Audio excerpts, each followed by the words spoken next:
요한 1서 4장 11절 13절 말씀 묵상하겠습니다. 4장 11절에서 13절까지 말씀입니다. 있습니다. 사랑하는 자들아, 하나님이 이같이 우리를 사랑하셨은즉 우리도 서로 사랑하는 것이 마땅하도다. 어느 때는 하나님을 본 사람이 없으되 만일 우리가 서로 사랑하면 하나님이 우리 안에 거하시고 그의 사랑이 우리 안에 온전히 이루어지느니라. 그의 성령을 우리에게 주심으로 우리가 그 안에 거하고 그가 우리 안에 거하시는 줄을 아느니라. 아멘. 보이지 않는 하나님을 어떻게 알게 할 것인가, 증거할 것인가. 하나님으로부터 태어난 거듭난 자녀들은 한 아버지 하나님을 섬기고 살기 때문에 다 형제 자매 하나님의 가족들이기 때문에 서로 사랑하는 것이 마땅합니다. 형제들 간에 서로 사랑하는 자들이 하나님을 알고 하나님께 속한 자들이다 라고 말씀합니다. 그러니까 아가페 사랑은 사람이 태생적으로 가지고 있는 인간적인 사랑이 아니죠. 인간적인 사랑은 불완전하고 다 변할 수밖에 없습니다. 하나님의 사랑은 이렇게 말과 생각으로만 하는 것이 아니라 구체적인 행함과 진실함으로 나타나야 합니다. 하나님의 성령께서 우리 안에 거하시고 또 사랑을 부어주실 때 이 아가페의 사랑으로 서로 사랑할 수가 있습니다.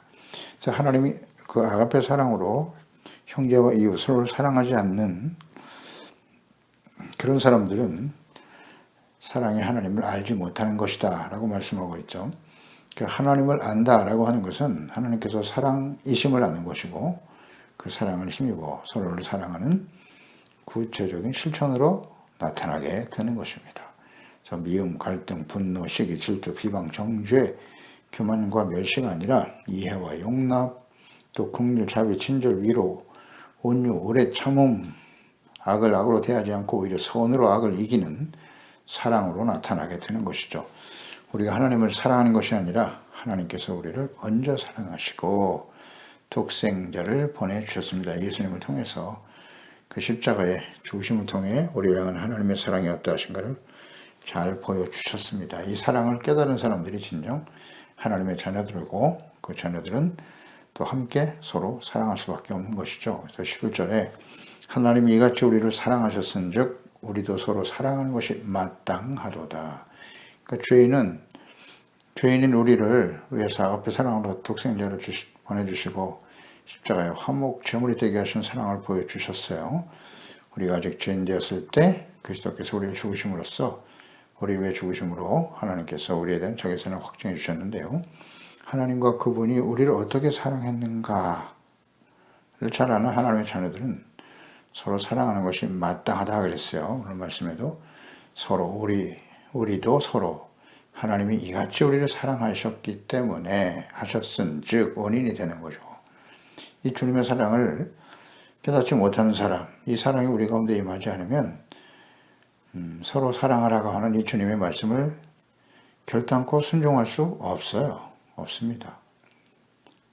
그러니까 하나님께서 예수 그리스도 안에서 우리를 사랑하신 그 사랑을 받은 사람들, 깨달은 사람들은 서로 사랑하는 것이 마땅하다라고 하는 헬라어가 오페일로인데요. 이건 빚을 지다라는 의미를 가진 단어예요.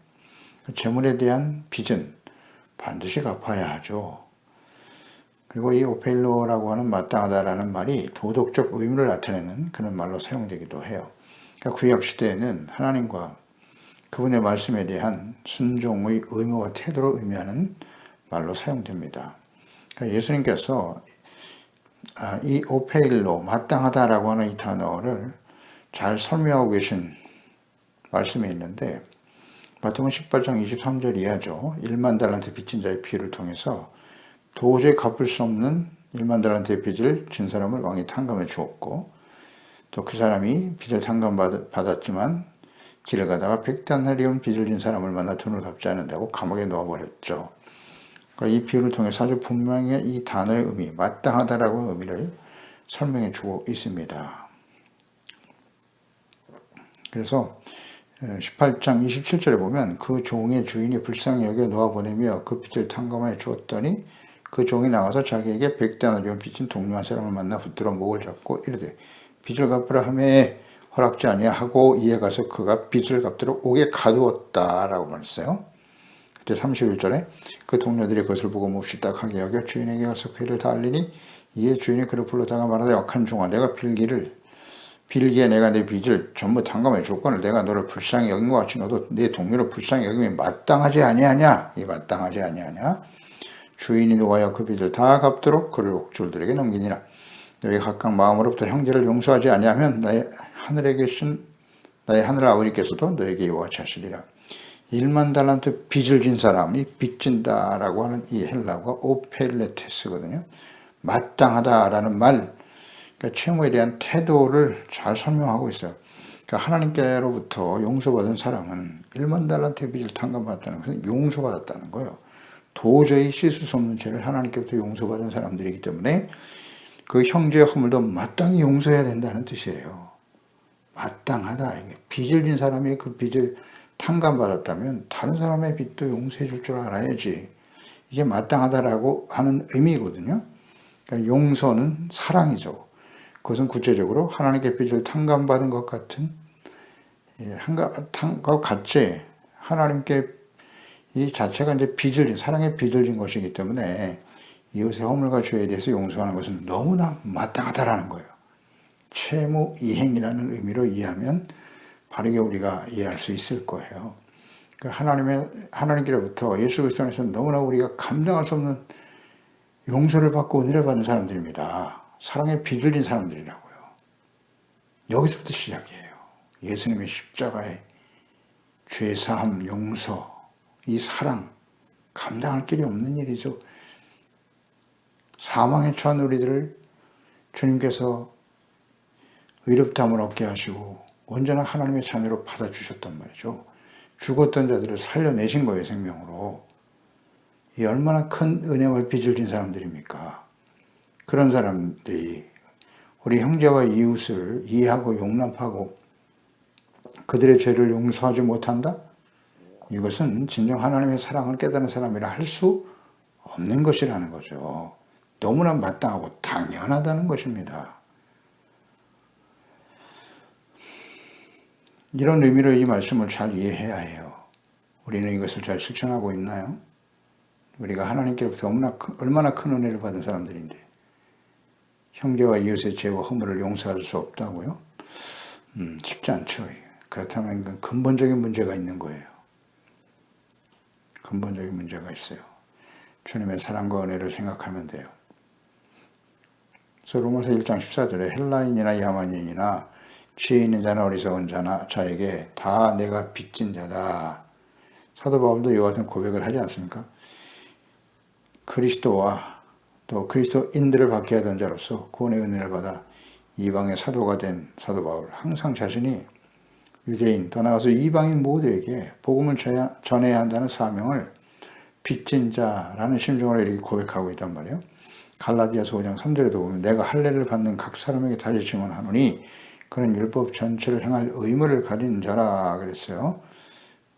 빚진 자, 할례 받은 자에 받는 각 사람에게.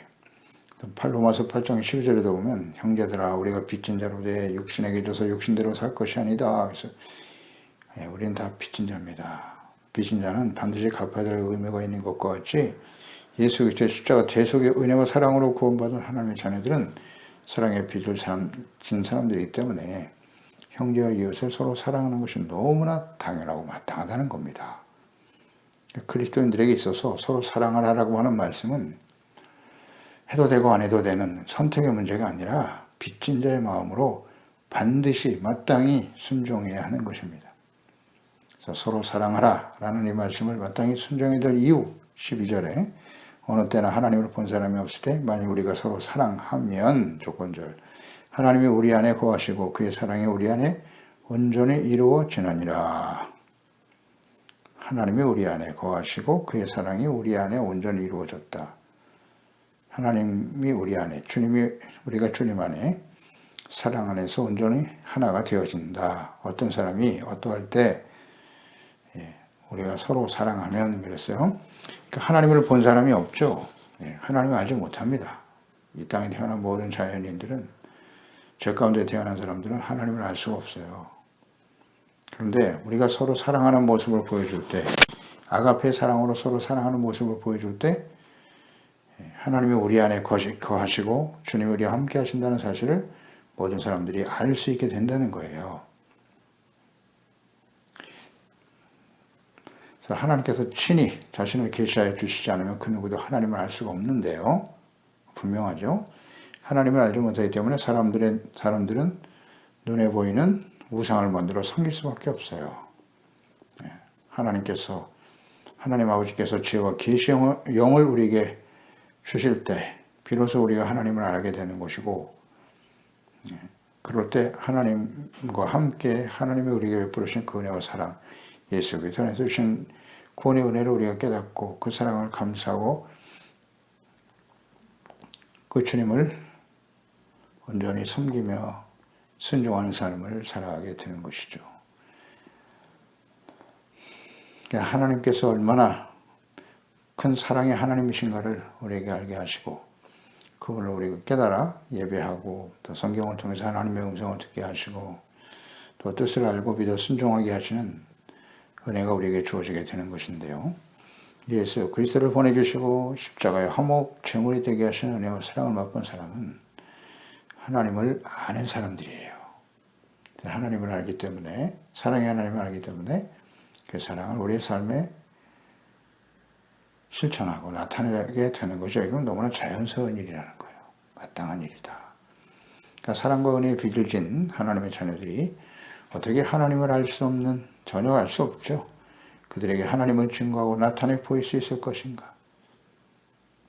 하나님의 자녀들이, 그리스도인들이, 이 시대를 살아가는 우리 그리스도인들이 가족에게 또 우리와 함께하는 이 땅의 모든 사람들에게 어떻게 하나님을 알 수 있도록 증거할 수 있을까요? 그거 화려한 교회일까요?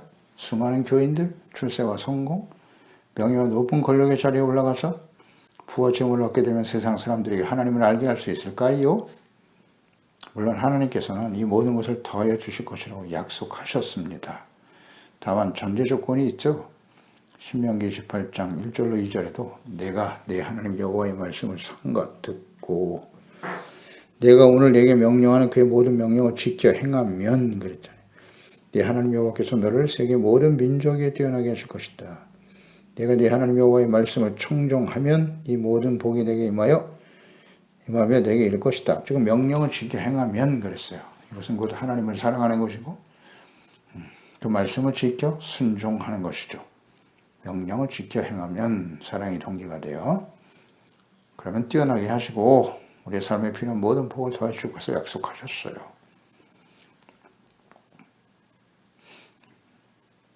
마태복음 6장 31절 33절에도 그러므로 염려하여 이르기를 무엇을 먹을까 입을까 마실까 염려하지 말라고 하셨죠. 이는 다 이방인들이 구하는 것이다. 너희 하늘아버지께서 이 모든 것이 너에게 있어야 할 줄을 아시나니라.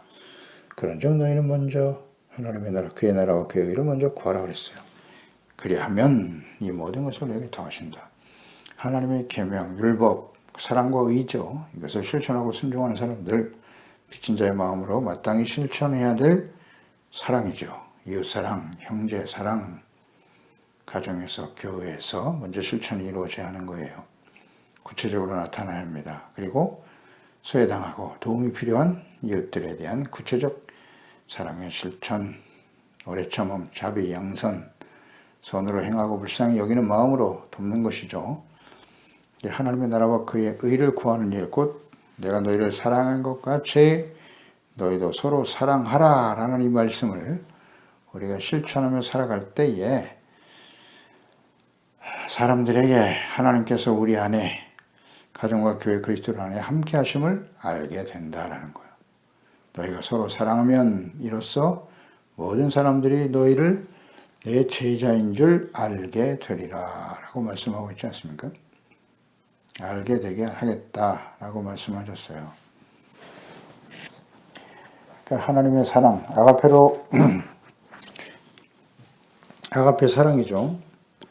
이것을 우리가 실천할 때, 형제를 실천할 때, 이것이 이제 말로만 하는 것이 아니라 행함과 진실함으로 실천해야 한다고 그랬어요.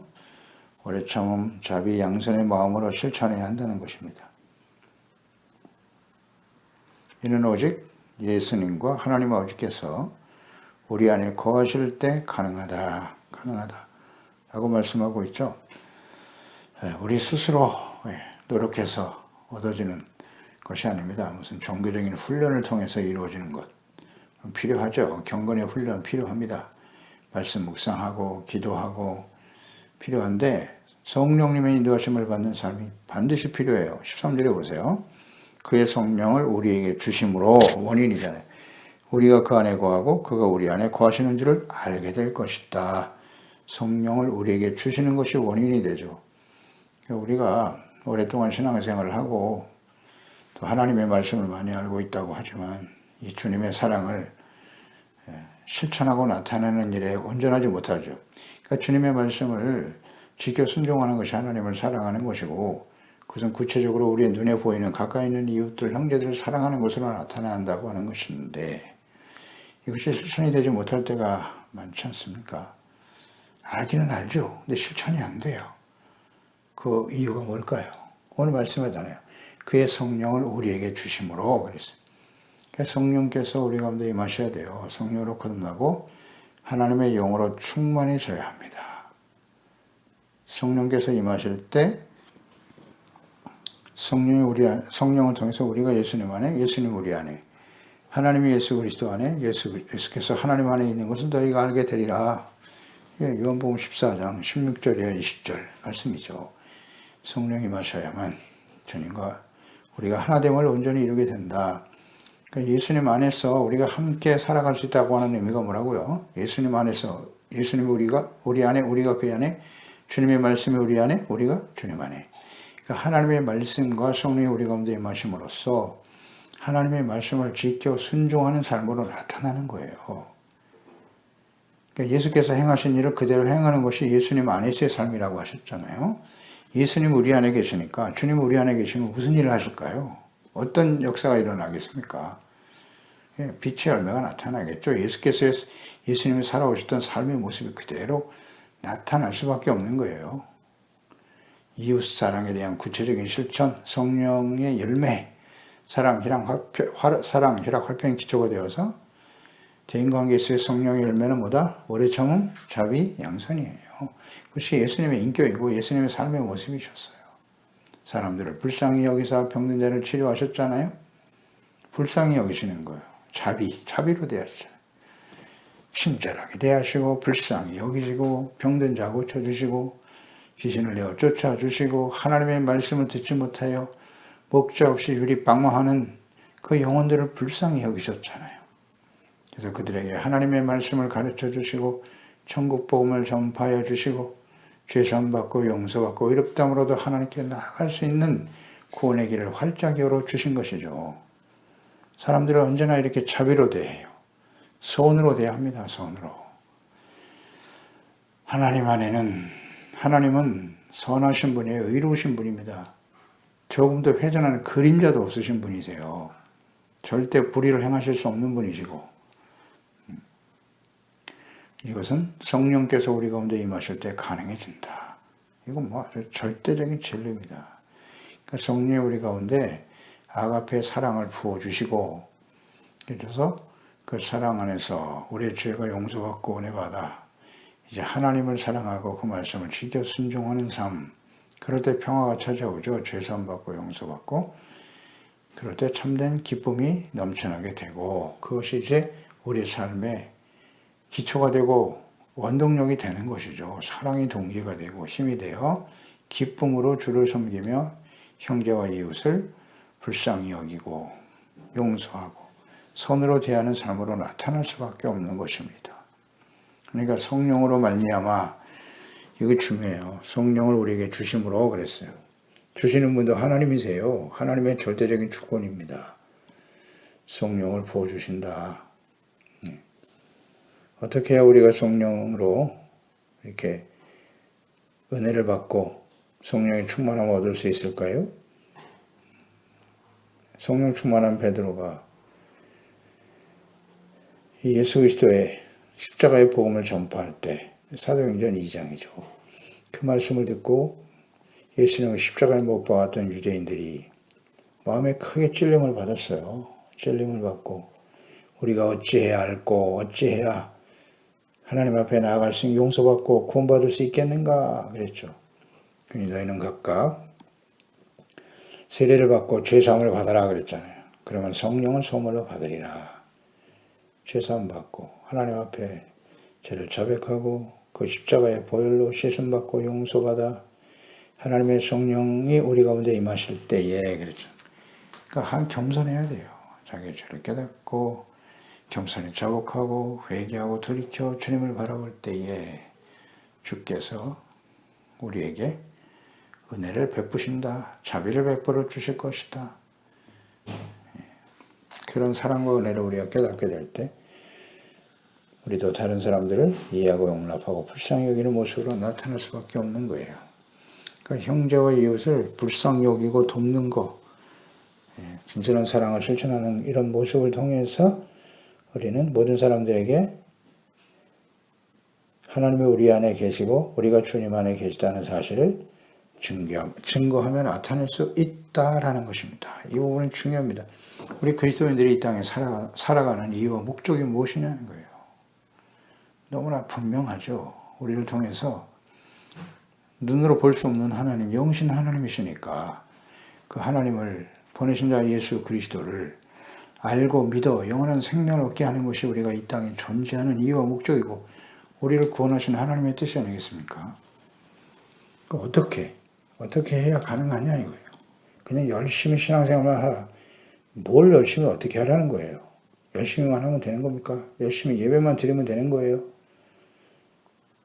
물론 예배는 그리스도인들에게 있어서 가장 마땅히 해야 될 바죠. 하나님의 사랑을 깨달은 자들로서 살아계신 하나님 앞에 예배하고 주의 말씀을 듣고 배우고 그 앞에서 우리의 허물을 주님께 깨닫고 자백하고 용서받고 의롭다함을 얻고 하나님의 이름을 높이고 주님의 은혜를 찬양하는 건 매우 소중하죠. 그러나 그것이 형식적인 예배가 되어진다면 의미가 없어요. 명목상의 그리스도인이 되고 마는 거예요. 길가와 같은 사람들, 길가와 같은 마음을 가진 사람, 명목상의 그리스도인들이죠. 모양은 있는데 하나님의 말씀이 전혀 우리의 인격 속에, 우리의 삶 속에, 생활 속에 열매로 나타나지 않아요. 돌밭 하나님의 말씀을 받아 은혜를 받아 감사와 기쁨으로 주님께 나아가다가 내 뜻대로 되지 않거나 말씀을 지켜 순종하는 일로 인해서 내게 시련과 불이익이 다가오면 얼마든지 시험 들고 혹은 그리스도를 떠나버리는 사람, 돌과 같은 사람들이죠. 비상적인 그리스도인들. 그리고 가시떨기죠. 가시떨기 같은 마음을 가진 사람들은 잘 성장하는 것 같이 보이나 재리의 유혹이나 세상 쾌락의 마음을 빼앗기죠. 세속적인 그리스도인들이죠. 열매가 없어요. 열매가 없어요. 진정한 주님의 사랑을 우리의 삶 속에 실천하지 못하더라. 그로 인해서 하나님의 영광을 나타내지 못하죠. 그러니까 오늘날 그리스도인들이 교회와 그리스도인 크고 화려한 교회를 자랑하고 뭐 대단한 숫자를 자랑하고 말이죠.